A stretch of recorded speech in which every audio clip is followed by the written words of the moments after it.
చంద్రబాబు నాయుడు గారి సర్కార్ డ్రామాలను ఎలివేట్ చేస్తూ మాజీ ముఖ్యమంత్రి వైఎస్ జగన్మోహన్ రెడ్డి గారు ఒక ట్వీట్ చేశారు. ఆ ట్వీట్ని కనుక చూస్తే గత 3 రోజుల్లో చంద్రబాబు గారి ప్రభుత్వం రాష్ట్ర ప్రజలకు 3 డ్రామాలు చూపించిందట. 3 రోజుల్లో 3 డ్రామాలు. అసెంబ్లీలో ఒక డ్రామా, పగటి వేషాలు వేసుకున్న అదే ఎమ్మెల్యేతో మరో డ్రామా. ఎవరో మరి ఎమ్మెల్యే పగటి వేషాలు వేసుకున్న అదే ఎమ్మెల్యేతో మరో డ్రామా. ఈ రెండింటికి కొనసాగింపుగా అంతర్జాతీయ మహిళా దినోత్సవం నాడు చంద్రబాబు నాయుడు ట్రూ పాడినది ఇంకో డ్రామా. నేను చంద్రబాబు గారిని అడుగుతున్నా, అయ్యా, జనాభాలో 50% ఉన్న అక్కా చెల్లెమ్మలకు ఎన్నికల ముందు మీరిచ్చిన ఈ ఒక్క హామీని ఇప్పటి వరకు అమలు చేయకపోయినా అన్నీ చేసినట్లు విజయవాడలో ఈరోజు అంతర్జాతీయ మహిళా దినోత్సవం సందర్భంగా పట్టపగలు ఇంకో డ్రామా మొదలుపెట్టిన మిమ్మల్ని నేరుగానే అడుగుతూ ఉన్నా, మహిళా సాధికారత అన్న పదం పలికే అర్హత మీకుందా అని నేరుగా కొన్ని ప్రశ్నలు. ఒకటి, సూపర్ 6, సూపర్ 7 అన్నారు. 19 to 59 మధ్య ఉన్న మహిళలకు నెలకు 1500 అన్నారు. ఇచ్చారా? ఇప్పుడు 3వ సంవత్సరం ఎంటర్ అవుతారు అంటే ఒక్కో మహిళకి 54,000 బాకీ ఉన్నారు. ఆ డబ్బు ఎప్పుడు ఇస్తారు?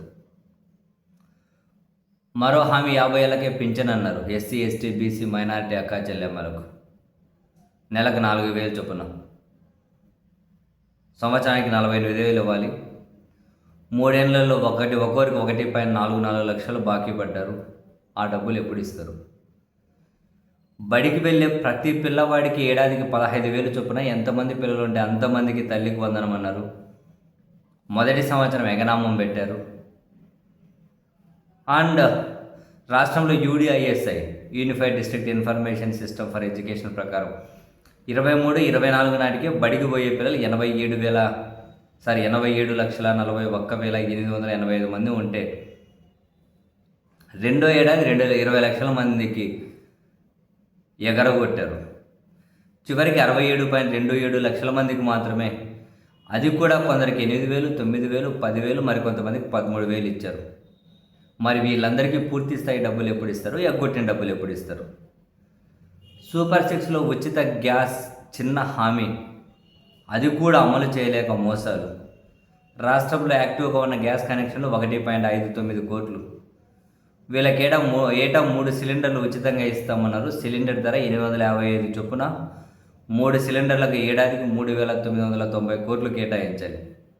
మొదట ఏడాది 786 కోట్లు, రెండో ఏడాది రివైజ్డ్ ఎస్టిమేట్స్ ప్రకారం బడ్జెట్లో 2,199 కోట్లు కేటాయించారు.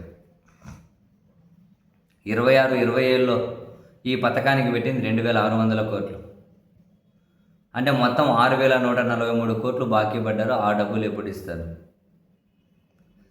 ఉచిత బస్సులో ఎక్కడి నుంచి ఎక్కడికైనా వెళ్ళొచ్చని మహిళలకు హామీ ఇచ్చి, కడప నుంచి వైజాగ్ వెళ్ళచ్చు, శ్రీకాకుళం నుంచి తిరుపతి రావచ్చు, వచ్చి దర్శనం చేసుకోవచ్చు అని చెప్పి, మధ్యలో కనకదుర్గమ్మను కూడా దర్శనం చేసుకోవచ్చని హామీ ఇచ్చి, రాష్ట్రంలో ఏ మూలకు ఏ బస్సు ఎక్కినా ఫ్రీ అని, ఏపీఎస్ఆర్టీసీలో 16 రకాలు ఉంటే కేవలం 5 సర్వీసులకు మాత్రమే పరిమితం చేశారు.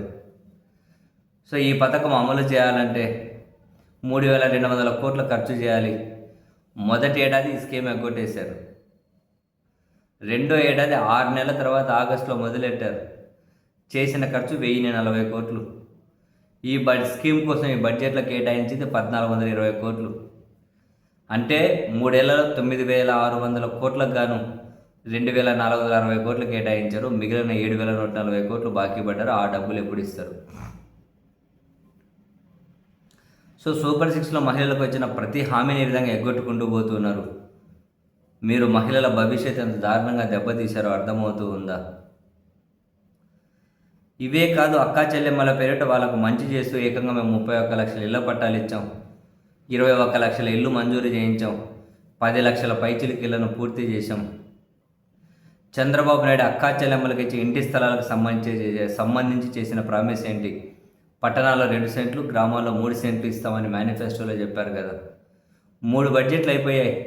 ఏ ఒక్క కుటుంబానికి ఒక సింగిల్ పట్టా ఇవ్వలే, గజం స్థలం ఇవ్వలే. ఇప్పటికే నిర్మాణంలో ఉన్న ఇళ్లను గాలికి వదిలేశారు. మరి ఆ ఇళ్ల నిర్మాణాలకు ఆ ఇళ్ల నిర్మాణాలను అక్కాచెల్లెమ్మలకు పూర్తి చేసి ఎప్పుడు ఇస్తారు? మీరు ప్రామిస్ చేసిన 2 సెంట్లు 3 సెంట్లు ఎప్పుడు ఇస్తారు? డ్వాక్రా మహిళలకు 0 వడ్డీ. ఈ పథకానికి 3 బడ్జెట్లలో అతి గతి లేదు. స్వయం సహాయక సంఘాలకు వడ్డీ లేని రుణాలను 3 లక్షల నుంచి 10 లక్షలకు పెంచుతామని చెప్పారు. పెంచడం కదా దేవుడెరుగు. మామూలుగా ఇంతకుముందు ఇస్తున్నట్టు కూడా ఇచ్చేది ఆగిపోయింది. మా హయాంలో 1 కోటి మంది మహిళలకు వడ్డీ లేని రుణాలు 5,000 కోట్లు ఇచ్చాం. మీరు వచ్చి 3 బడ్జెట్లు పెట్టారు. ఇప్పటికి ఒక్క పైసా కూడా 0 వడ్డీ కింద ఇవ్వలేదు.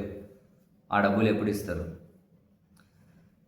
వైఎస్ఆర్ చేయూత పథకం కింద 27 లక్షల మంది అక్కాచెల్లెమ్మలకు 19,200 కోట్లు ఇచ్చాం. వైఎస్ఆర్ ఆసరా కింద 79 లక్షల మంది అక్కాచెల్లెమ్మలకు 26,000 కోట్లు ఇచ్చాం.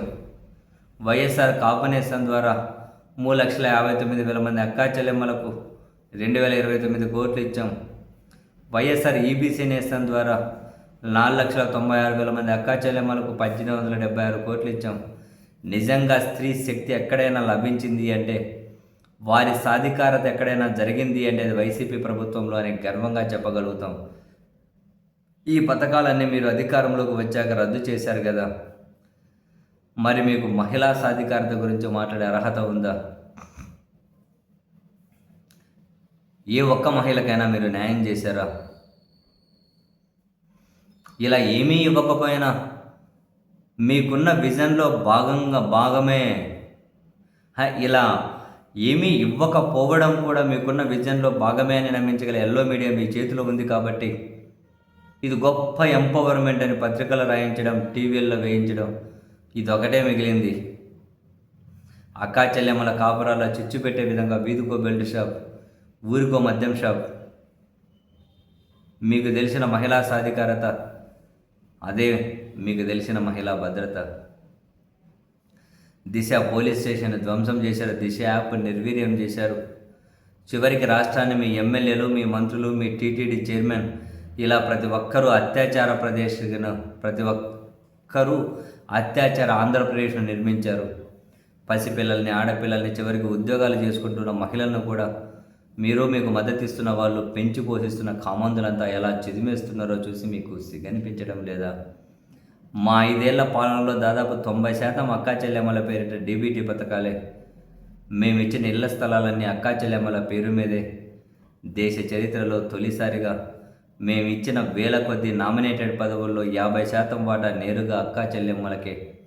చరిత్రలోనే కనీ విని ఎరుగని విధంగా ఎక్కువ మంది మహిళలకు ఎమ్మెల్యే, ఎమ్మెల్సీ, క్యాబినెట్ మినిస్టర్లను చేశాం. ఇప్పటి పరిస్థితి ఏంటంటే, మహిళా అభ్యుదయానికి, మహిళా సాధికారతకు చంద్రబాబు గారి పాలన చీకటి కాలం. రాష్ట్రంలో నడుస్తున్నదంతా దుశ్శాసన పర్వమేనని జగన్మోహన్ రెడ్డి గారు అయితే చంద్రబాబు గారి సర్కార్ని గట్టిగానే ఎక్కినట్టున్నారు.